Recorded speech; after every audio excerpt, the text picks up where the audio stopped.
والصلاة والسلام على سيد الأنبياء والمرسلين وعلى آله الطيبين وعلى أصحابه أجمعين. أما بعد فأعوذ بالله من الشيطان الرجيم. بسم الله الرحمن الرحيم. قل هو الله أحد الله الصمد لم يلد ولم يولد ولم يكن له كفوا أحد. زما عزتمند علماء کرام حفاظ عظام مداحین در رسول الله علیه الصلاة والسلام او حاجیان صاحبان و عام دوستان، قرآن شریف بنیادی پدی صورت ختمیږي په قل هو او دا دو صورتونه د هغې د معنا تتمه ده. ورونو زموږ د علماو دو طریقې دي. یوه دا ده چې د هر صورت بیان کوي او ترجمه کوي، د مخکې صورت سره ربط او مناسبت بیانون نه غواړي، ځکه قرآن شریف د مشکلاتو د حل لپاره او د مرضونو د علاج لپاره او د هدایت لپاره خدای رالیږلی دی. نو د مرض او د علاج منځ کې مناسبت پکاري، د علاج او د علاج منځ کې مناسبت نه. یعنی یو ډاکټر ناست دی، د تبې مریض ولا راشي د تبې دارو به ورکوي، که د ټوخي مریض راشي د ټوخي دارو به ورکوي. داسې نه چې د تبې او د ټوخي د دارو د په منځ کې جوړي او هغه د په یو ځای کې پراتي. دا د پخوانو علماو طریقه ده. دویمه ډله د علماو وایي نه، قرآن شریف په صورتونو کې ربط تړون دی،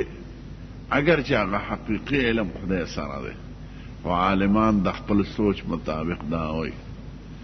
چې قرآن شریف خو خدای پاک په 30 د رمضان باندې چې د حضور مبارک 40 کال عمر په حرا غار کې په مکه مکرمه کې آیتونه اول نازل شو په حضور پاک. اقرأ بسم ربک الذی خلق خلق الانسان من علق اقرأ وربک الاکرم الذي علم بالقلم علم الانسان ما لم يعلم. دا اول نازل شو او دا قرآن شریف کې په 13مه پاره کې دی. بیا پر لپسې 12 کاله او 15 میاشتې او 14 ورځې قرآن شریف کې یو نوی صورت نازل شو. آخری صورت په مکه مکرمه کې حضور پاک هغه نازل شو. ویل للمطففین الذین اذا اکتالوا علی الناس یستوفون واذا کالوهم او وزروهم یخسرون. دا په 13مه پاره کې لیکلی دی. بیا حضور پاک چې مدینه منوره ته راغی، نو اول صورت چې په هغې نازل شو نو صورت بقره ده، او دا د قرآن شریف دویم صورت دی د الحمد نه پس. بیا پرله پسې 9 کاله او 9 میاشتې او 9 ورځې قرآن شریف نازل شو. 3 صورتونه پکې نازل شو او آخري صورت صورت براءت ته، صورت توبه. هغه په 10مه پاره کې او آخري آیات واتقوا یوما ترجعون فیه الی الله ثم توفى كل نفس ما کسبت وهم لا یظلمون. دا 3مه پاره کې. نو په کوم ترتیب چې نازل شوی دی په هغه ترتیب قرآن شریف نه دی لیکلی شوی. دا چې به کله قرآن شریف نازل شو نو حضور پاک مجلس کې چې به کوم لیکونکي صحابه و تر 43 پورې د هغې نومونه ذکر دي.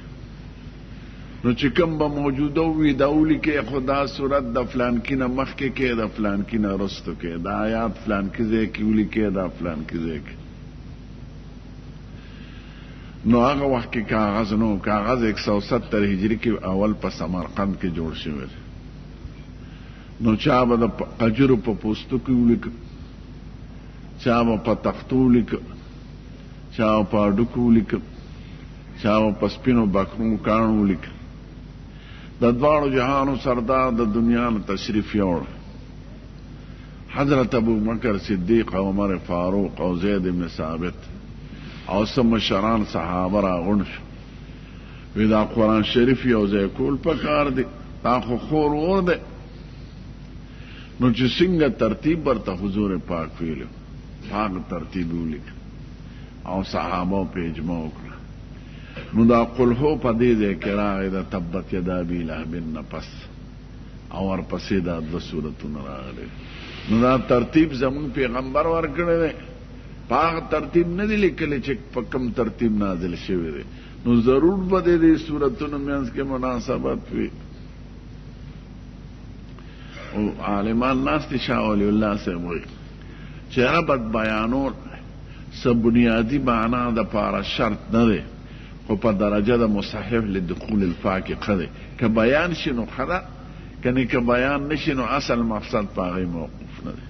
حق الهونه مخکې تبت یدا ابي لهب دی. نو د دې دواړو صورتونو منځ کې مناسبت څه دی؟ نو خدای په تبت یدا ابي لهب کې د یو کافر بیان کړی دی چې کنیه ابو لهب ده او نوم یې عبدالعزا. په خپه دې خورو خو د رنګ نه تک سور سپین، او د حضور پاک نسبی تره مهرانه تره، او د مکی اوسیدونکي، او عربي ژبه، او د جهان مالدار ده، سردارو. اوس هم مکه مکرمه کې یو غر دی، د هغې نوم دی جبل ابي لهب. نو د سخت بیان شوی دی. خدای وایي ابو لهب لاسونه دې مات شي او هلاک شو په خپله ابو لهب. هغه مال و دولت او کسبونه او تجارت به ورته فایده ورونه رسوي. دې څه کې چې ښځې هم د جهان سپېره شوه، او د دواړو آخرت د ډمبرو لرګې دی. نو اوس یو سوال و د خلقو په ذهن کې چې د ابو لهب کې څه چلو؟ د یو کافر هم دومره سخت بیان نه دی شوی په قرآن شریف کې، نه د فرعون، نه د ابلیس، نه د بل کافر، او د ده په سختو الفاظو بیان شوی دی. دا چل پکې څه دی؟ که رنګ ته ګورو رنګ یې خشته و، تیاره کې چې به ناست و دا مخ به یې داسې ښکارېده لکه د انګیټۍ سروټ کې. که ژبې ته یې ګورو ژبې عربي ده. دې وخت کې په ټوله دنیا کې 3640 ژبې دي، خو چې په عربۍ کې کم کمالات خدای کړي دا د جهان په یو ژبه کې نشته. د انګریزي خو زمونږ د چاپلوسو دی خپله کړې ده، او انګریزانو په خپلو مصنوعاتو خوره کړې ده، کنې قبیحه ژبه ده. که نسب ته ګورو نو عربي دی، قرشي دی، او د حضور پاک تره دی، هاشمي دی. که مالدارۍ ته ګورو نو لوی تاجر و. مارتوي اوس هم یو غر د هغه په نوم دی، هلته اوس بازارونه جوړ دي. نو دا چل پکې څو چې خدای په دې دومره سختو الفاظو یاد. نو قل هو کې د هغې جواب راغلی چې چل په دې کې دا و چې ته خدای نه دی منلی، خدای یو نه دی منلی، پیغمبر یې نه دی منلی، دین یې نه دی منلی. نو چې او ټوکې ورپورې کړي دي، تکلیف یې رسولی دی. نو د ستاسو او زمونږ دپاره ګورې قصه نه ده، دا د عبرت خبره ده چې ګورې څوک که د چا ژبه ډېره ښکلي پښتون پښتون پښتون وي، د چا رنګ ډېر ښایسته وي، د چا نسب ډېر لوی وي، څوک ډېر مالدار وي، خو چې د دین نه باغي او منکري او اسلام نه مني او مسلمان نه مني، نو د خدای په نزد د هغه ګونګټ عمره قدر نه لري، دا او دسماتې چې زغړی. که دنیا کې په ژبه څوک خلاصېدی خو ابو لهب به خلاص شوی، ځکه عربي ژبه وه. که په ښار څوک خلاصېدی ابو لهب به خلاص شوی، ځکه مکه مکرمه دا د دنیا منځ د 21 درجې عرض بلد باندې دی، دی خوا 6-5 درجې پورې آبادي ده، او خوا 15 درجې عرض بلده پورې، دا 21 شمالا دا منځ راځي، او 15 درجې طول بلد باندې ده. نو د دنیا منځ د مکه عربی کې وایي نوم ته، او نوم د انسان منځ که نم نه سړی ونیسي نو نیم به داسې شي نیم به داسې شي. او بیا خو مبارک ښار دی. نو په ښار کې څوک فخر کوي، په ښار څوک خلاصېدی خو ابولهب به خلاص شوی، که په خشته رنګ څوک خلاصېدی خو ابولهب به خلاص شوی، که په مالدارۍ څوک خلاصېدی ابولهب به خلاص شوی. قسم دې ستاسو هغه غریب چې وږي قرڅوي د سړک په غاړه په خپل منځ اودس کوي، دا هغه ستاسو د ارباب نه په لک چنده زیات دی چې کوم منځ اودس نه کوي. خدای نه خدای دا چې اربابي څه کوي، او خدای دا چې لیډري څه کوي، او خدای دا چې خاني څه کوي. انسان چې پیدا کیږي په دنیا کې دی بربنډي کوي، پیسې ورسره که مالداري که غریبي بربند پیدا کیږي، او چې خبر کیم دی نو بربنډي. دا خو عارضي خبرې دي، خدای د امتحان دپاره پیدا کړي دي. نو دا تعلیم دی تاسو مونږ ته چې ګورې په ژبه فخر ونه کې، په مال فخر ونه کې، په رنګ فخر ونه کې، په ښار فخر ونه کې، په نسب فخر ونه کې. په دې څوک نه خلاصېږي، خلاصېږي په ایمان، په خدای او په رسول او په نیک عمل او د هغې مطابق ژوند تېرولو باندې. دا د قل هو د تبت یدا ابي لهب نبت. بیا بعضې خلقو زمونږ د ښکلي پیغمبر نه تپوس کړو، وی صف لنا ربک، د دې خپل رب خو مونږ ته بیان وکړه، خلک خدای ته بلې ستا خدای څوک دی. نو داسې د هغې جواب هم راغی. او قرآن شریف کې حضور پاک وی د دې صورت نه پس ولیکي. دې کې یو درې مضمونه دي ګران، خو زه درته یو بیانوم، ځکه نور علما دي بیان وکړي. د هغې جواب هم راغی، او د تبت د ابي لهب د تباهۍ اسبابو ته مې اشاره وشوه. قل اوایې پیغمبره زما د طرفه دغه خلقو ته چې تا نه زما په باره کې تپوس کوي چې ستا خدای څوک دی، نو ته ورته ووایه هو، خدای یو حقیقت دی، یو ذات دی، نه هغه انرژي ده، نه الکترانک دی، نه بو دی، نه هو دی، نه فرضي خبرې دي لکه روسیان چې وای. یو ذات دی الله چې نوم یې الله دی، او د هغه ړومبې صفت دی احد، هغه یو دی. خدای هستی ده، فرضي خبرې نه دي. دا کمیونست خلک او سیکولر خلک دوی وایي دا خدای چې د امریکې جوړ کړی، او دا ملایان د امریکې جنټان دي، او د امریکې دا پالیسی ده چې مالدار او غریب منځ کې فرق راشي. مونږ فرق نه غواړو. دا خو د غریبانانو ته وایي چې د مالدار په کور ورنشي، د مالدار په ځمکه قبضه ونه کړي، د مالدار په ښځینه ورنشي، د مالدار په دکان قبضه ونه کړي، ځکه خدای شته او آخرت شته او دوزخ شته. نو وایي دا د ملایانو او امریکې یو بو جوړ کړی دی، دا غریبانان په یارۍ. دا د روس او د چین نظریه ده. او زمونږ پاکستان کې د ډېرو لیډرانو مردار، دا خو د مولیانو خبرې دی. نو وایي هو، خدای یو حقیقت. د خدای څنګه حقیقت؟ هغې څه وایي؟ یو څیز چې په سترګو نه وینې، په غوږ یې اواز نه اورې، په پوزه یې بوی نه معلومې، په ژبه یې خوند نه معلومې، په لاس بای ټچ لمس باندې معلومولی نه شي، نو دا خو یې شی نه دی، فرضي خبرې دي. دا خو یو بو دی لکه مور چې ماشوم یری وي چپ شه جاړه بو به راشي. که خدای وینو مونږ یې ولې نه وینو په سترګو؟ مونږ یې اواز ولې نه اورو؟ مونږ یې په لاس ولې نه معلومو؟ مونږ یې په پوزه بوی ولې نه معلومو؟ د دې جواب څه دی رو؟ ځکه چې خدای تا سره نه مني څوک، نو پیغمبر خو رستو خبرې دي، او قیامت او جنت او دوزخ رستو. ته به وایې ټیک ته، دا ستا چې 5 څیزونه یاد کړه، 5 حواس، دا د علم یو ذریعه ده د پوهې. خدای حیواناتو لمر کړه، او په دنیا کې ګورو بادشاه ته دا 15 سيزونه چې تا یاد کړه دا د حیواناتو سره زیات دي او بادشاہ کړي په ته خدای تا سره د بل علم دی او بل طاقت ته چاغې ته عقل وای ته د عقل نه کار له په عقل بادشاہ کې پټول جهان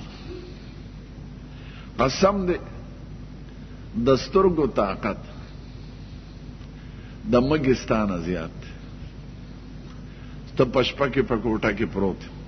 ستا پکوټه کې منګکان ګرځي ته چشمه ما چاو چې بجلی مړی هیڅ شی به نه وینې میږي پکې ګرځي چندخان پکې ګرځي ماران لړمانان ګرځي دا لومبړي ګرځي د شپې نو چې ستا سترګې د منګک د سترګو نه کمزوري دي نو په دې خېچنو سترګو خدای نشي لیدلی ستا پوزه د میږي نه کمه ده ستا په الماری کې چې غوښه پرته وي او د بادام ګل مور د تال نی ویلې نو ته یې نشي معلومولی او چې ګورې د میږو به ورته یو لوی قطار جوړي کنې ستا سپېمې دومره غټې دي چې په یو سپېمه کې 80,000 میږي زیږي نو په دې کمزورو پوزه خدای نشي معلومولی ستا د غوږ طاقت کم دی سپي په 6 میله کې اواز اوري او ته یو میل کې نه اوري دا کونې دی اردو کې ورته چچړ وایي او عربی کې ورته قرآن وایي نو دې پورې متل دی په عربی کې فلان اسمع من قرآن فلان کې د کونې نه په غوږونو تېره دی دی د اوښ د خپو کشار په 45 میله کې اوري نو پخوا به عربو ډاکټرانو کونې ساتل نو لارې سره به یې کېښودل چې دا کونې کوم طرف ته روانېږي نو چې روانېده به معلوم دی چې په دې طرف قافله را روانه کونې پېژنې که نه شینې د سارو په دې غلانځو کې چنښتې نو ستا غوږونه د کونې نه کم دی نظر دې دغه شان پوزه دې دغه شان لمس دې دغه شان نو په دې څیزونو ته خدای نشي معلومولی تعالی خدای یو بله رڼا درکړې ده او دا هغه رڼا باندې ته بادشاه کړی قسم دی که یو زمری د پیښور خلقو کې عقل نه وي نو یو زمری نشئ نیولی تاسو زمری څه کوي که اوښ در باندې ځان لیونی کړي تاسو یې نشئ نیولی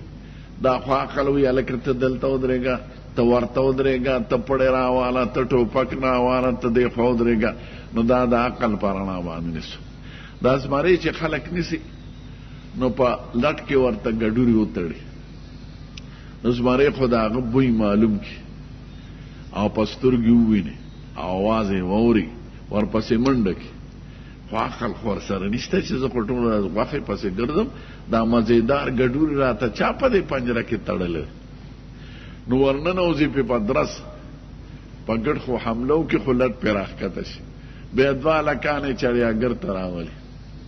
نو مونږ چې بادشاهي کوو دا په عقل کوو عقل داسې قیمتي طاقت دی چې په هغې به خدای معلومې په دې سترګو خیچنو چې د منګک نه کمزوري دي په دې خدای نشي لیدی د مسلم شریف حدیث دی حضور پاک وایي حجابه النور لو کشفه لاحرقت سبحات وجهه من انتهى الیه بصره من خلقه د خدای او د مخلوق په منځ کې پردې دي د نور که یو پرده لر کې مخلوق سودي نو ستا سترګې برداشت نشي کولی موسی علیه السلام غوندې لوی شخصیت د خدای نیازبین قال رب ارنی انظر الیک خدای تا وینم قال لن ترانی ته ما نشي لیدی ولکن انظر الى الجبل فان استقر مکانه فسوف ترانی دې غر ته ګوره مخامخ دی دلته ولاړ دی غر یې ورته وخو زه یو پرده لر کوم که دا غر ټینګ شو نو بیا به مه وویني فلما تجلى ربه لجبل جعله دکا وخر موسی صعقا چې یو پرده یې لر که غر دړې وړې شو هغه وایي زما دې توبه ټیک ته مونږ به خدای وینو انشاءالله او خدای دې خپل دیدار نصیب کړي هغه به بل جهاني جنت وي او هلته به دې سرو کې جدا طاقت خدای پیدا کړي برداشت به پکې پیدا کړي د خدای خبرې به مورو او د خدای اواز به مورو او د خدای پاک به وینو په سترګو نو انسان ته خدای پاک نه ته چې خدای معلومه نو په عقل به معلومه دا عقل د پاره خدای 2 قسمه دلایل ویلي دي په قرآن شریف کې یو ته دلایل انفسي وي دویم ته دلایل افاقي وي اول ځان ته وګوره خدای وی وفی انفسکم افلا تبصرون ستاسو دا ځان د خدای د پیجندو کتاب دی که خو تا ولست د شپې لوګان وخورئ ټیپر وخورئ مولی وخورئ او لبلبو وخورئ په کابل کې او سهار وختي د تبلیغ والو خبره تقاضا ته کښېنئ چې خر ته ټوپ نشي والی خوراک ته کړو د هغې نه څه بلا جوړه شوه دننه څه مشین دي د غوښې غوښه هم حزبی د پړپوس یو شان غوښه د زړه بل شان دی د اینې بل شان دی د تورې بل شان دی د ګردو بل شان دی غوښه د غوښه ازمای دا نظام د چا دی وینه پکې جوړه شوه لاړه پکې جوړه شوه متیازې جوړه شوې منی جوړه شوه سترګو ته طاقت ورسېد غوږو ته دا نظام تا جوړ کړی دی که مور دې جوړ کړی دی که پلار که پلار دې جوړ کړي خو پلار ستا په شان نسواري و اما ګیا خرڅوله لور به په وګو نه د مور خبره ده نه لیډر او نه امریکي کړی دا چا نظام دی ته لیدل په سترګو غواړې د سترګو نه خبرې چې دا سترګې کې څو پردې دي او یو پرده څه کار کوي ته د دې نه خبرې چې خپلې سترګې وینې ګورې موږ خپلې سترګې نه وینو نو دعوې دې لوی لوی دي او دا کار نه نو خدای وایي ته خپل ځان ته وګوره خدای پاک به وپېژنې بیا خدای پاک وایي ومن آیاتي ان خلق لکم من انفسکم ازواجا لتسكنوا إليها وجعل بينكم مودة ورحمة إن في ذلك لآيات لقوم يتفكرون یوشتمه پارک وی زه د یو انسان نه نارینم پیدا کم زنانم پیدا کم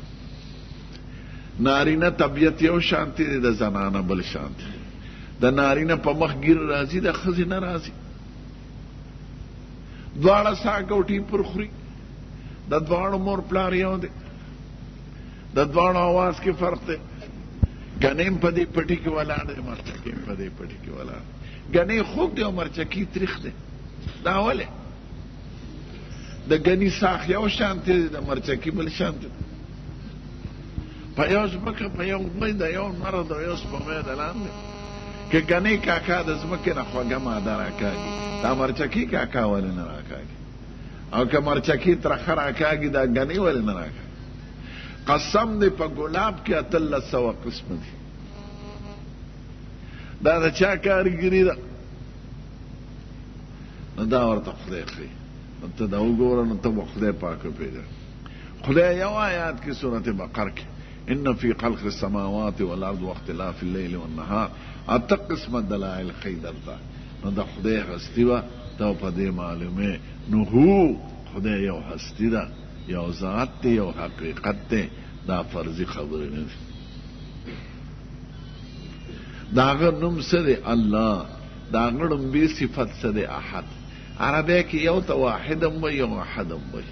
خو واحد یو ته وایي په هر اعتبار چې یو وي لکه د سړي ړومبې زوی وشي نو تپوس ترې څوک وکړي وي لی ابن واحد زما یو زوی دی خو احد هغه یو ته وایي چې د هغې دویم راتلي پکې نه شي واحد کې دویم راتلی شي تو په ډیرو کې یو روپۍ عمومي پخوانی د پخوانو بادشاهانو ته به فی جیبې درهم احد زما په جیب کې یو یکتا روپۍ ده چې د هغې مثال نشته او که پاکستانی روپۍ در سره یې وه نو ته به فی جیبې درهم واحد زما په جیب کې یو روپۍ ده ځکه دې روپۍ سره دویمه روپۍ راتلی شي او هغې روپۍ سره دویمه ني نو دلته د خدای په صفتونو کې چونکې د توحید مسله وه نو احد راغلی خدای یکتا دی نه په ذات کې نه په صفت کې نه په کار کې هیڅ قسمه دوی نه لري اوس دا دعوه ده چې خدای یو دی که څوک تپوس وکړي چې ولې خدای یو دی نو د دې د جواب خدای د دویم آیات کې وایي الله الصمد خدای ځکه یو دی چې خدای پاک بې پروا دی د صمد لس معناګانې دي دلته دا معنا یاد لرئ صمد هغه ذات ته وایي چې په هیڅ څیز کې په هیڅ حالت کې په هیڅ وخت کې په هیڅ کار کې په هیڅ خبره کې هیڅ چا ته هیڅ قسم حاجت نه لري او دته هر څوک په هر حالت کې په هر زمانه کې په هر خبره کې محتاج دی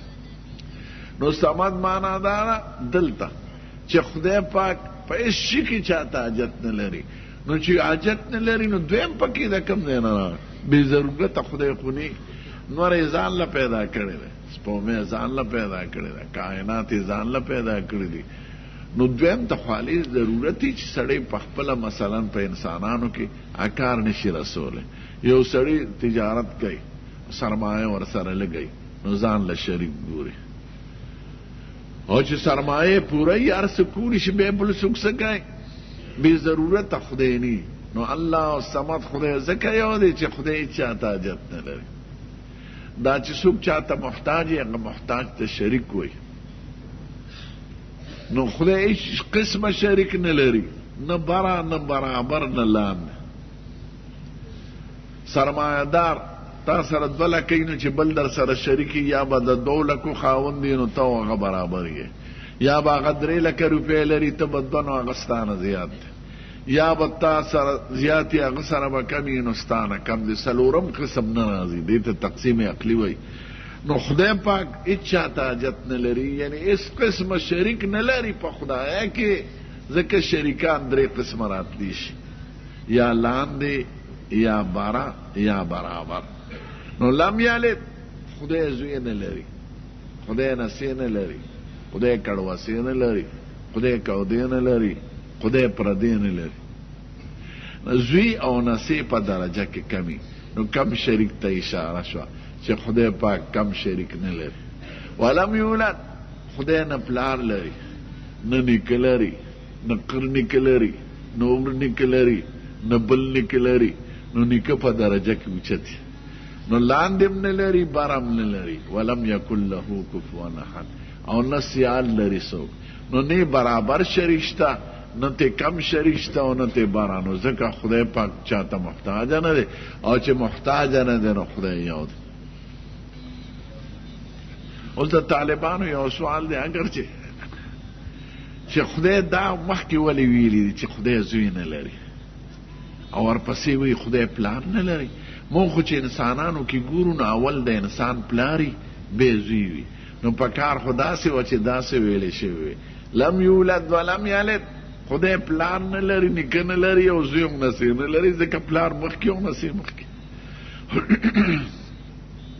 خو د خدای د کلام په رازونو باندې خدای پیږي خو زمونږ د استادانو نه اورېدلي دي چې خدای هغه څیز مخکې کوي چې کوم کې خلک مبتلی نو خلقو خدای له زوی وي پلار والا چا نه وي عیسایان عیسی علیه السلام ته د خدای زوی وي تور شپې نه چې خوره ورشه تور تم شي د تور تم د شپې د نمې وساتي د هغې د ضرر نه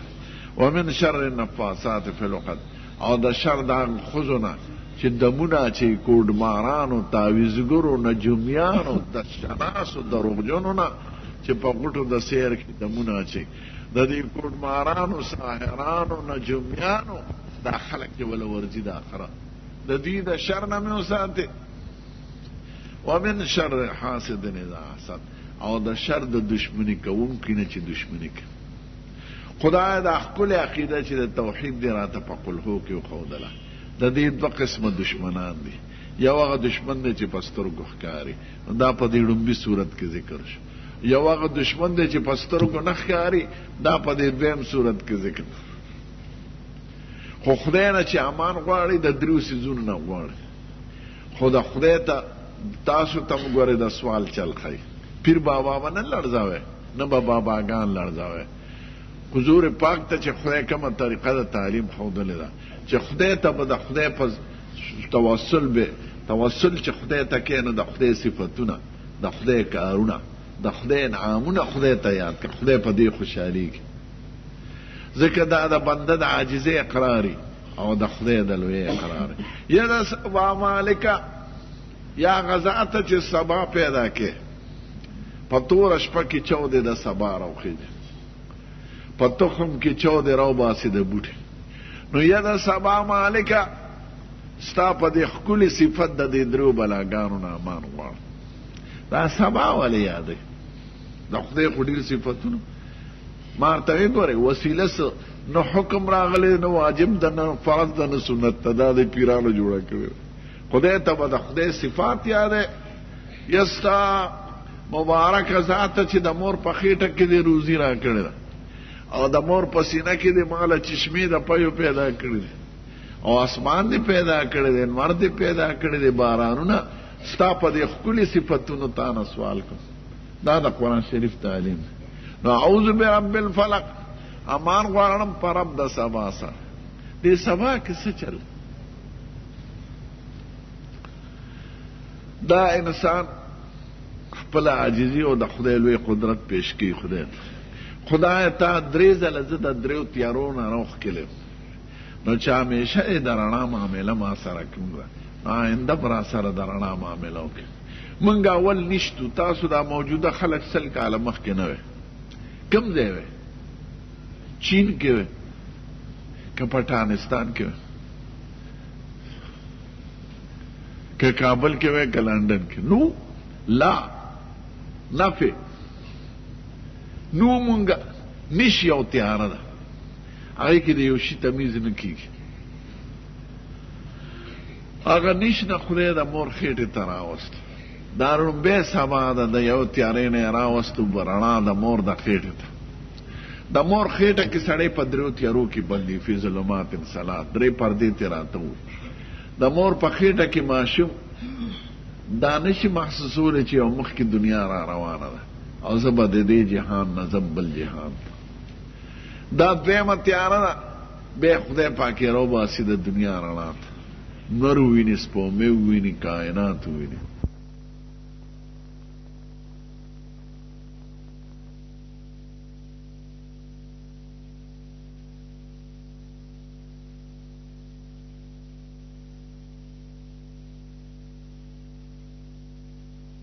رڼا ورکړي نو خدای درې ځله دې زه د دریو تیارونو نه راوښکلیم نو تا ما سره همیشه احسانات کړي دي نو دا م را سره احسان وکړي چې یو دریو بلاګانو د غم نه مې وساتي او زما د عقیده بدله نه کړي اول څه هغه شپه ده د تورې شپې بلا نه مې وساتي توره شپه کې څه چل اکثر خطرناکې زلزلې د شپې راځي کوټه چې تباه شوه مئی سن 35 کې نو د شپې زلزله راغله 2 لکه خلک یې مړه او اکثر خطرناکې زلزلې د شپې راځي د شپې خطرناک بارانونه کېږي د شپې ډاکوان راځي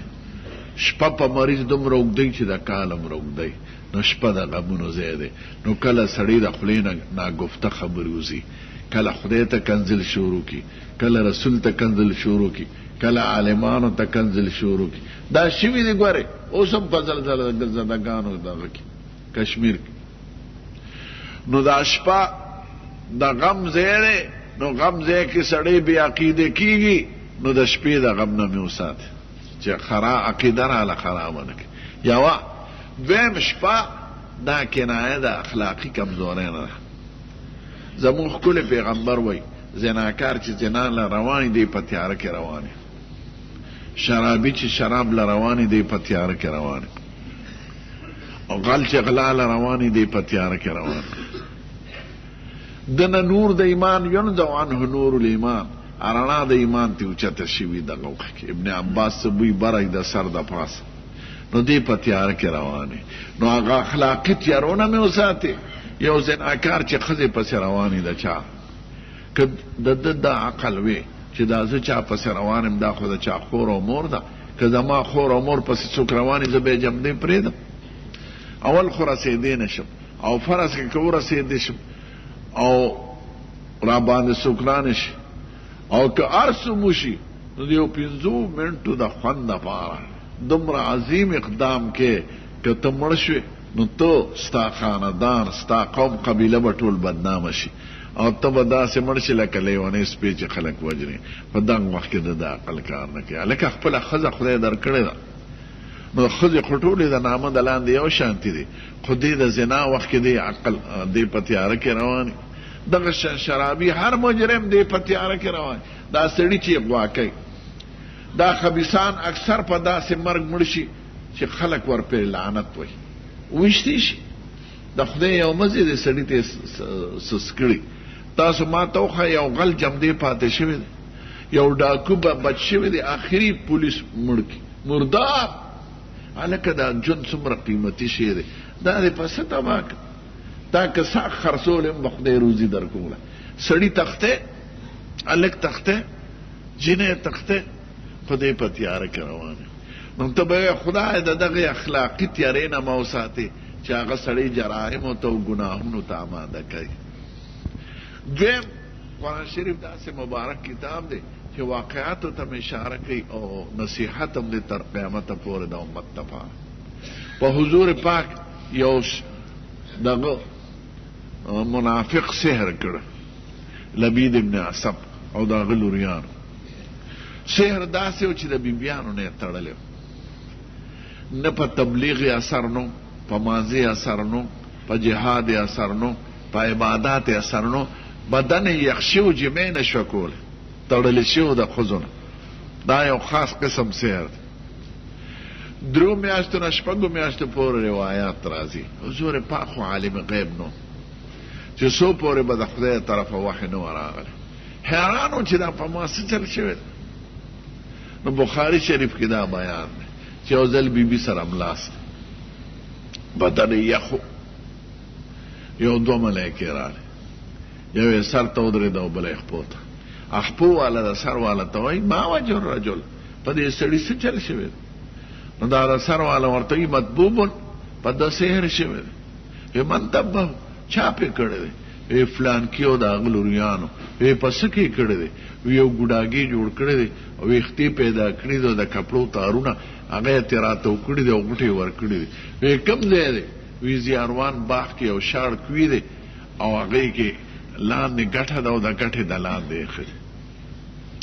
حضور پاک سترګې راویښې او بیبي ته وایي زه خدای راته ټول هر څه وښوده ما چې سبق وی هغه وخت کې باغ و اوس هلته دا لوی اډه جوړه شوې ده او ما چې د سبق سره یو شاړ کوي د حضور د جماعت نه لږ برطرف شاړ کوي په قجرو په باغ کې هغې نه اوبه چانه راوکړې اوبې خرابې شوې صحابي ورښکته ورکوشو ګټه پرته وه ګټې نه لاندې هغه ګوډاګې راو چې راویښ که هغه یې وسپړده 11 غوټې وې پکې چې ویس پړده دلته بدن کولو شو نو خدای هغه واقعې ته اشاره کوي چې د شر د کوډمارانو ساحرانو جادوګرو نه مې وساتې ځکه دا کله عقیده او عمل او دا څیزونه خرابوي یوه دویم دا چې خدای د مؤنث په صیغه ذکر کړی خدای د هغه ښځو جادوګرو نه نو دا تا ته ښیي چې ښځه لویه فتنه ده ګورې په دنیا کې ته به خدای د ښځو د فتنې نه مې وساتې دا زموږ د پیغمبر تعلیم دی چې کم قوم مشره ښځی لن یفلح قوم ولو امرهم امرأه هغه قوم نه کامیابېږي چې مشره ښځی نو ښځو کې نیکي وي او بدې وي لکه سړو کې نیک او بدې خو ښځو کې خدای یو طبیعت پیدا کړی دی انفعالي ماده ده زر متاثره کېږي که واده له لاړه تاسو به خپلو کورونو کې معلومه کړي او د بلې ښځې جامې د خپلې نه ولیدله ښکلې نو چې کور ته راشي پوزه یې تروئ خاوند ته وایي خلکو له هر څه راوړي ته چاله څه نه راوړي او یو واده کې چې یو جوړه اغوستي بل واده کې نه اغوندي وی خلک به وایي چې د دې هم دغه یو جوړه ده ودې وایي که نه نیکبخت دی که د لوی ملا لور بازار ته لاړه شفیع مارکیټ کوچي بازار یا زیارت ته شیخ ولاړ بابا او شیخ مستان بابا او ګرم پیر بابا له لاړه هغې هر څه خراب کړي دنیا کې زموږ ښکلی پیغمبر وایي ما زما په امت کې د ښځې نه لویه فتنه نشته دا چې څوک د ښځو ازادېدل غواړي د حقوق نسوان په نوم او د امریکې او د لندن نقل کول غواړي دوی دا تپوس وکړي چې امریکا او لندن کې څه کېږي قسم دی یو کتاب مې کته 2,80,000 جنکې په امریکا کې کال کې اسقاط کوي بچي غورځي 3,000 ښځې په میاشت سره د ډېرو داروګانو نه سره د ډېرو ستنو نه دومره بچي غورځي دوی وایي ګوره لنډن څومره ترقي وکړه ځوانانې ښځې سړو له ګیرې خورئ نو موږ به هم دې خلکو ته وایو چې دا ښځې راوباسي چې ګیرې خورئ هلته به ووینې لنډن کې تک تور سړی به یې حبشي خو مالدار به یې ډالرې به یې ورسره گئی کې به یې خشته جینۍ ناسته یې تکه سپینه بي یې پاس ابه وله ګیره خورئ نو نو چې یو ښځه د سړي په پتون باندې ناست دی نو زه خو یم که دا دومره لوی ملا وي چې ګیرې ځمکې ته رسي او پټکي پنځکټۍ بوساړه په سري نو قسم دی هم بې تقاضا پیدا کېږي دا خبیثان زموږ نه دغه غواړي. یو انګریز دی مستر کارلاین او پخوی کتاب لیکلی دی وی زموږ د یورپ دی وخت کې 45 کروڑه آبادي ده خو په 45 کروڑه کې 45 داسې هلکان نشته چې خپل پلار نه پیدا او په 45 کروڑه کې 45 جنکۍ داسې نشته چې هغه د واده نه مخکې پاکې پاتې شي. هلکه د دغه قوم نقل کوي دا هم چېرته زړه کې نه راځي چې موږ یو امت یو مسلمان زموږ یو پیغمبر دی زموږ یو کتاب دی زموږ یو تهذیب دی زموږ یو شریعت دی. دا ولې تاسو د بل قوم په دوبره کې نه نوته خپل حیثیت هم ختم کړو ذلیله شوه. دا غواړي زموږ نو ته به خدای د ښځو د شر نه مې وساته. بني اسرائیلو کې یو سړی بزرګ تیر شوی نو خدای پاک موسی علیه السلام ته وحی راولېږله چې د فلانکي امتي نه دې ډېر خوشحاله او یو 3 سواله ولا قبلوم چې څه غواړي. موسی علیه السلام راغی هغه بزرګ ته یې وویل بزرګ ډېر خوشحاله شو د بدو د شامت یې ښځې ته وویل د بادام ګل مور او ورته وایي د بادام ګل پلاره یو سوال خو به ماله کې وی څه سوال وی چې ما نه خدای د 14 کالو جنۍ جوړه کړي. نو دی ورته وی نیکبخت دی زم بوډی یم او تم بوډی او عمر هم تېر کړی دی څه کوې چې ځوانۍ کې دا دعاګانې به په حمزه کې استعمال وی ستا ځوانه ښځه نه ده خوښه لاسونو باندې به درله زور کوم په سر به دې زور کوم ښکلوم به دې چاپي به درله کوم. نو ښځو خو هغه مکر زده چې لوی هوښیار سړی دوکه کوي. دا زموږ پیغمبر ویلی دی ماس رایت اصحاب اللب الرجل حازم من احداکن. دا ورته په جړا شو سترګو نه اوښکې بهېدې دې زړه کې وي زه یو سوال به دې ښځې نه وکړم ما سره ډېر عمر تېر کړی وی خدایه زه ړومبې سوال مې دا چې د ما د دې بوډۍ ښځې نه د 14 کالو جنۍ جوړه کړي. یکدم د 14 کالو جنۍ شو. نو تبلیغ والو خبره چې ځوانه شو خو تقاضې هم ځوانې شوې دا بوډۍ څه کو بیا کله د زیارت په نوم دا ټیزنې ښځې زیارت په نوم هر څه کوي کله د بازار په نوم کله یو ښه دله به خبر راته وي صاحب ستا بیبي خو مې فلانکي سړي سره لیدلې وه شپې به یې کولې بار دې عجز په شرمونو وشرمو ډېر صبر وکړو خو آخر په کار شو. وی خدای دویم سوال مې دا دی چې زما د دې ښځې نه یو بلا شیشکه بوډۍ قیچنه سخاپ تپلې گنجې مرداره جوړه کړي او چې مریم نه یکدم یې سر گنجې شو یکدم یې مخ داسې تپلې شو لکه ده په شکال چوټه چې میخې کړي او باران پې شوي او پوزه یې روانه شو خولې یې روانه شو د شرم ګوډې شو په چغو شو دا ښځه دله به راتله په خپو وپرېږه زامن یې راتلل خاندان به یې راته وی ولې وی خیر دی هغه پخوا ښځه چې هغه شان دي شي خو اوس نه مري او نه دغه کېږي رغېږي دا څه بلا ده. وی ظالمانو 2 سواله خو مې لاړه تنګ شو د قوم نه تنګ شو د بچو نه تنګ شو د خاندان نه تنګ شو. وی خدای دریم سوال مې دا چې زما د دې ښځې نه پخوانی چې موږ سره څنګه هغه شان جوړه کړي هغه شان ښځه 3 سواله په یو ښځه لاړه ایستې جوړ نه شو. د ښځو دا کار د دې وجه نه زموږ په دین کې ښځې ته پیغمبري نه ده میلاو شوې ښځه امامتي سړو ته نشي کولی ښځه بادشاه کیدی نشي ځکه د دې یو خاص مقصد دی دا نشي پوره کولی او د دې عزت خدای ساتلی نو خطبه خدای د ښځو د شر او فساد نه مې وساتې ښځه چې ازاده شو امت خراب شو. ګورئ دا چې وینئ بار مسلمانانو قومونو کې چې تباه شوي دي د ښځې په ازادۍ تباه شوي دي. دریم ومن شر حاسد اذا حسد د دشمنۍ نه خطرناک شي نشته. دشمندار سړی د شپې په ګرمه کوټه کې ملاس دی چې بجلی نی بار ته نشي تللی جمع له نشي تللی تبلیغ لنشتلی، یو اجتماع لنشتلی، بازار ته نشتلی، جنازې لنشتلی. د پوستکي نم یریږي. د هر مرض علاج ته بغیر د دښمنۍ نه. دشمندار سړی کله به د دشمن غویان وجلم روا ګڼي، کله د هغه پلار وجلم روا ګڼي، کله د هغه ورور وجلم روا ګڼي، اگر چې هغه نی خبر او بې ګناه وي، نو دی په لوی جرم کې مبتلا شي، نو کفر ته ورسي. نو ته به خدای د دشمنۍ د شر نه مې وساتې.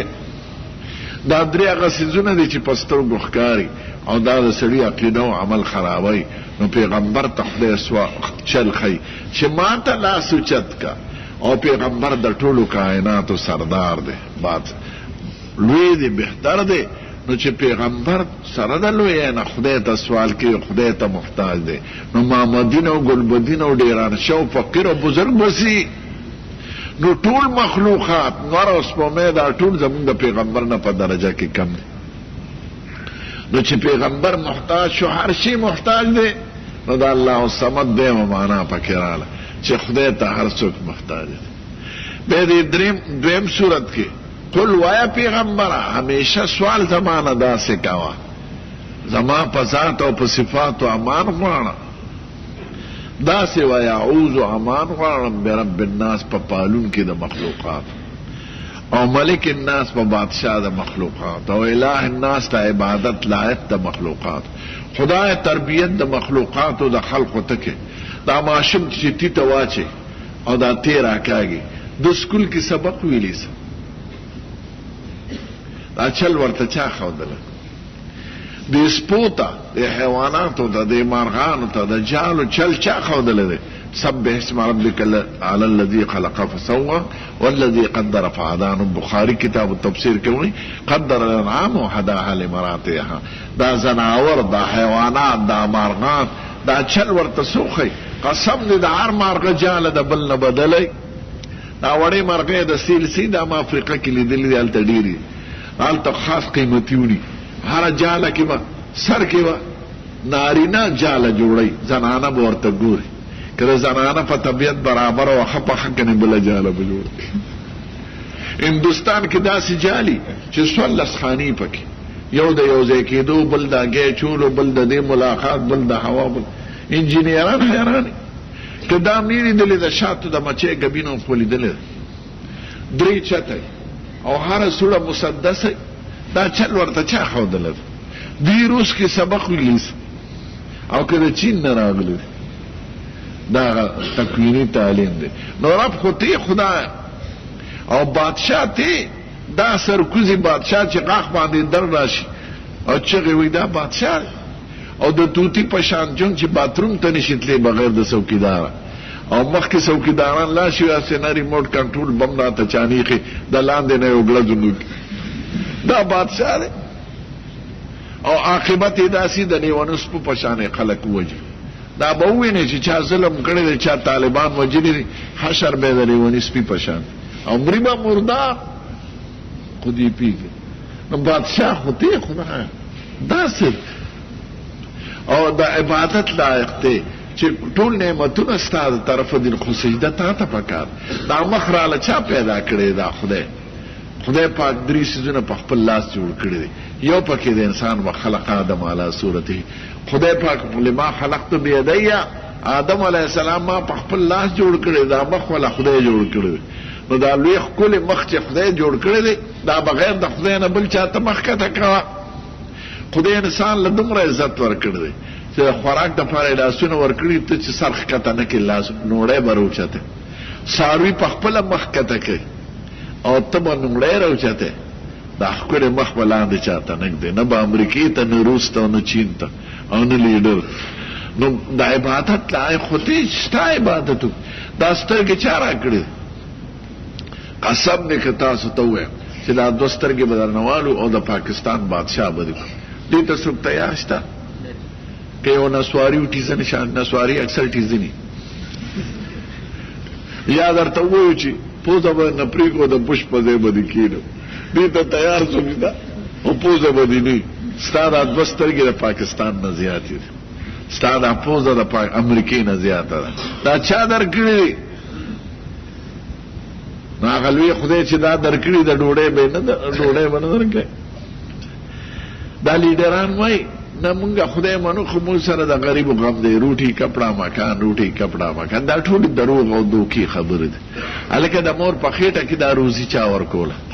او د مور په سینه کې دا د پی چشمه والا چا پیدا کړې ده او دا باران د چا دی، نور د چا دی.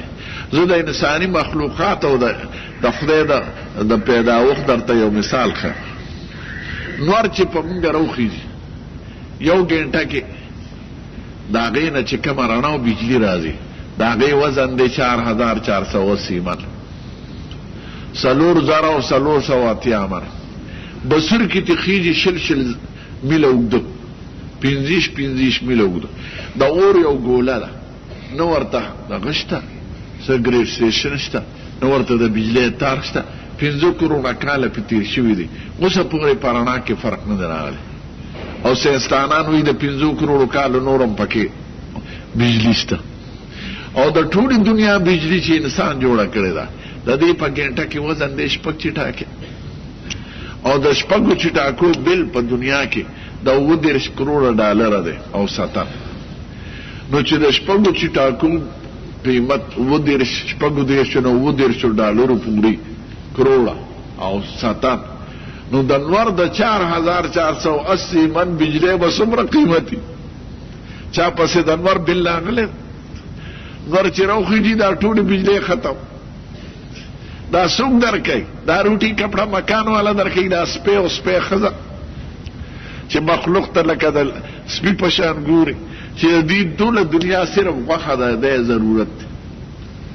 عقیده به نه یادوي، قانون به نه یادوي، اخلاق به نه یادوي. کالا باغ ډیم روټي کپڑا کالا باغ ډیم سر جوړېدو یا نه جوړېدو به جرایم ختم شي، زنا به ختم شي، خلک به نیکان شي. په روټي کپڑا مکان باندې به خلک نیکان شي. قسم دې د اغلاګانې چې څوک کوي دوی سره ډوډۍ ډېره ده، دا د بدماشو دپاره کوي.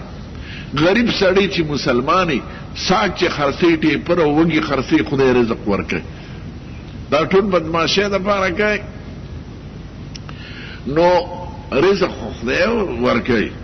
نو ته به وایې اله الناس د عبادت لایق دی او رزق رسانه. هر انسان 14 ګیلنه هوا راکاږي دروازې 180 مکعب فټه. که دا د په بیه اخیسته د پلار به پوره کړی و. نو چې نعمتونه خدای ستا دي نو سجدم تا ته رګول پکار دي، حاجتم تا نه غوستل پکار دي، خیر و شر طلبم تا نه. انسان په لاس کې څه دي؟ انسان خو په خپله رسول الله مبارک محتاج دی، علی صاحب محتاج دی، اولیاء کرام محتاج دي. نو د محتاج نه به سوال نه کوې، د هغه ذات ته به کوې چې هغه ته خلک لاسونه اوچتوي. ته به وایې خدای ستا په دې درو صفتو د یو بلا نه امان غواړم چې شیطان دی او هغه 3 خطرناکه کارونه کوي. من شر الوسواس، اول دا چې وسوسې اچوي په زړه کې. د بوساړۍ غل نه دی، د تماکو غل نه دی، د نسوارو غل نه دی، د پیسو غل نه دی، خیالات بدلی. دویم الخناس موقشناس دی، پیر له په پیرۍ کې دوکه ورکوي، خان له په خانۍ کې ورکوي، مولا له په ملایۍ کې ورکوي. قسم دی د مولا شیطان د هغه نه زیات مولا وي. پیر ته به وایي درود شریف د بانک نه مخکې ووایه. هلکه ولې درود شریف خوشی نه دی؟ پیغمبر زمون ښکلی پیغمبر، ټیک ته پیغمبر زمون پیغمبر دی، درود شریف نعمت دی، خو کینه وایه په مذهب بانک زیاتې کمې ولکې. ما خدا الله اکبر نه شروع دی، په لا اله الا الله ولا دی، محمد رسول الله به مر سره نه وی، بسم الله به هم نه وی په زوره. د بانک حدونه دي، هغه پوله مروانه وه، دا د پیران کوي. سار وختي و په ذکر شروع کې خلک را بیدارو، دا تا ته چا وی؟ دا خود را بیدارون پتا دی، په هغې جمع شته. څوک به مریضانې، څوک به کتاب ګوري، څوک به د زړه بیماري. دا ولې را پاسې؟ دا جاهلان پیران. زما د مړو دا اعلانات په جماعتونو کې نه دي خوښ، او امامانو ته یې مه کوئ. جماعتونه خو دې دپاره نه دي چې د مړو اعلانات کوي. دا د جاهلیت رسم و چې جاهلیت کې به سړی مړ شو نو په بنګله به یو سړی وخته وی فلانکي مړ دی زه اعلان کوم. جماعتونه ولې کوئ؟ جماعت دې دپاره دی. نه د مړه اعلان خو یو د نئی کار دی نئی ولیږه یو سړي پسې سهار وختي به دا به کوي موږ خپلو جماعتونو کې بند کړي د امامانو ته یې مه کوئ خو دا اسقاطیان امامان ډېر بېکاره نو من الخناس ملا په ملایه کې دوکه کوي ښځې لور به خرڅه کړي وی دی مهر ښه مهر چې نو ته بیا جیب کې به پرې ځان له دوکانه لې او ځمکه به پیالې که مهر د جینۍ حق ده دا هیلې جوړه په بدل به جینۍ ورکړي په بدل نه مهرم 2.50 افغانۍ مقرر کړو یټي زنه دروغجنه مولا په 2.50 باندې خو د نسوارو ډبې نه کېږي دا ښځه پکې ولې شرط کې وي نه مهرم 2.50 مقرر که دا ټول دروغ وي هیلهګر دا د یهودو طریقې دي شریعت صاف بیانوي رزق فیصله خدای سره دا امت د ټولو ګناهونو سر چې مولا ورته نه بیانوي مولا پکې دا ذمہوار دی نه ښځه خرڅول بند ښځه په بدل ورکول بند ښځه میراث کول بند ښځه د میراث نه محروم بلوچستان ته زه لاړ شم دومره لوی ګیري چې خصیتینو ته رسي او پټکي دومره والي چې ستاسو د کلي پیزکټۍ بوساړئ او فلانکي مردباد فلانکي مردباد زه یم ټیک ته هغه د مردباد یې زمونږ هم پرې مخالف خو د شریعت تعلق خو لږ حصې د حکومت سره دی مونږ به علي مسلمانېږو چې فلانکي مسلمان شي تاسو د لوریانو له میراث ولې نه ورکوئ ښځو له میراث نه ورکوئ دا سن 32 کې زمونږ د علماو په محنت حکومت انګریزانو ښځو پسې میراث قانون پاس کړ اوسه پورې خانان زمونږ نه خفه دي په 400 کې وی خلور خور بم باندې کوم ځمکه بم ورسره ځي زمونږ علما به ورته وي زناورو ته خو هم د غریب سړي لور نه کې ته خو هم د خان لور کې نو که ستا لور سره لاړ شي خو ستا ښځې سره هم راځي که قسم دې ما ته معلوم دی چې دا پښتون پښتون پښتون چغې وایي د پښتون حق غواړو دې لویانو له حق نه دی ورکړی خویندې زړې کړې دي او که لور واده کوي مخکې ته دستخط واري چې ځمکه به نه غواړي نو مولیانو نه خفه دي دا الخناس هر چاله هیله جوړه کړې ده نو موقعشناس دی پیر په پیرۍ کې دوکه کوي لیډر په لیډرۍ کې دوکه کوي خان په خانۍ کې دوکه کوي مولا په ملایۍ کې دوکه کوي نو دا خبیث دی او الذي يوسوس في صدور الناس خیالات چې دي هغه دي چې د ایمان سره تعلق لري په سینو د خلکو کې خیالات بدلي سینه د محل دی د ایمان دا به وایي چې یاره دا جنت او دوزخ څه دی قسم دی دا مو اورېدلي د لیډرانو نه دا جنت دوزخ د مولیانو خبرې دي څوک د دغه نه راغلي دا پښتنو د مشرانو دا مولیان وایي جنت او دوزخ ولې ما ته چاوي ما اله به خبره شي چې دارو جبیله واچ یو سړي راته وی د پښتون چې قیامت پکې مونږ ته د قیامت ثبوت وخایه اما تا طالب یا طالب ته مې ما د باندې خو روزانه خدای قیامت راولي خو دې سوچ نه کوي دا تور تم چې روخیږي د شپې دا څوک راخیږي تور بلا روخیږي ټول خلک راسم لګ بی اختیار ودشي به سار رڼا شي دقه شان به ورس یو تیار روخیږي د قیامت بیا به بل جهان ته راوړي نو تا باندې خو روزانه د قیامت نمونه خدای راوړي خو ته سوچ نه کوې نو یوسوس فی صدور الناس د خلقو په سینو کې وسوسې اچوي دا شیطان من الجنة والناس کله په اصلي شکل کې پیرږي او کله د انسان په شکل کې لیډر جوړ شي او دا خیالات او عقیدې خرابوي نو ته به خدای د دغه بلا نه وساتي قرآن شریف کې خو ډېر بحثونه دي خدای خلاصه ده چې قرآن شریف د بسم الله د بینه شروع ده او په آخر کې والناس سین راغلی دی دیو سین چې یو ځای کې د دې نه بس جوړېږي بس مطلب دا دی چې ستا د هدایت دپاره او د دنیا او د آخرت د کامیابۍ دپاره دا مبارک کتاب بس دی چې د بې د بسم الله نه شروع دی او د والناس په سین باندې ختم درود شریف ووایه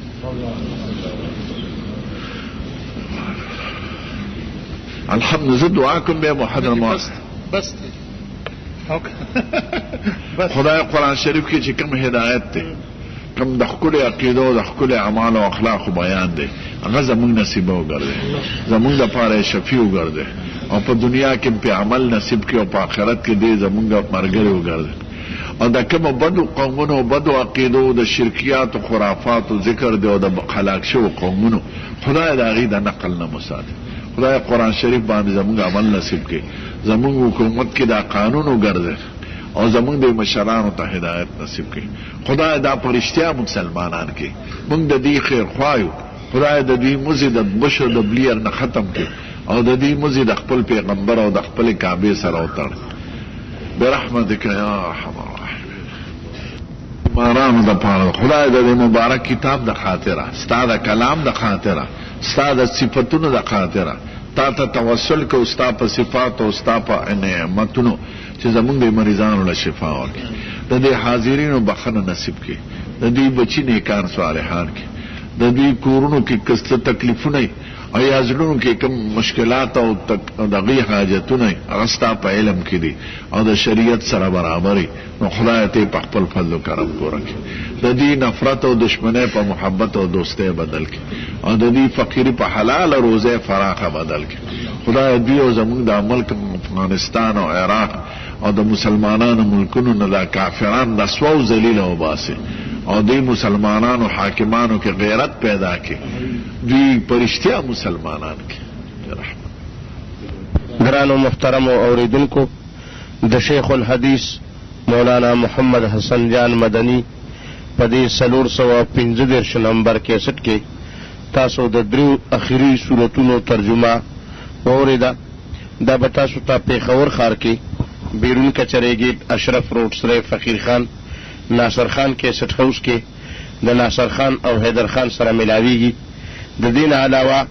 د شیخ الحدیث مولانا محمد حسن جان صاحب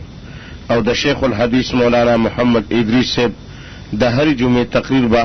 هم تاسو ته د دې دکان نه ترلاسه کېدی شي. ټلیفون نمبر دی 255 29 12. پاک محمد عربی تا پس بمرم ترکما د زن کدن سل گئی بتا پسی وهم ترکما د زن کدن سل گئی بتا پسی وهم ترکما دوانه جهان چیرو خان کرب ستا د مخا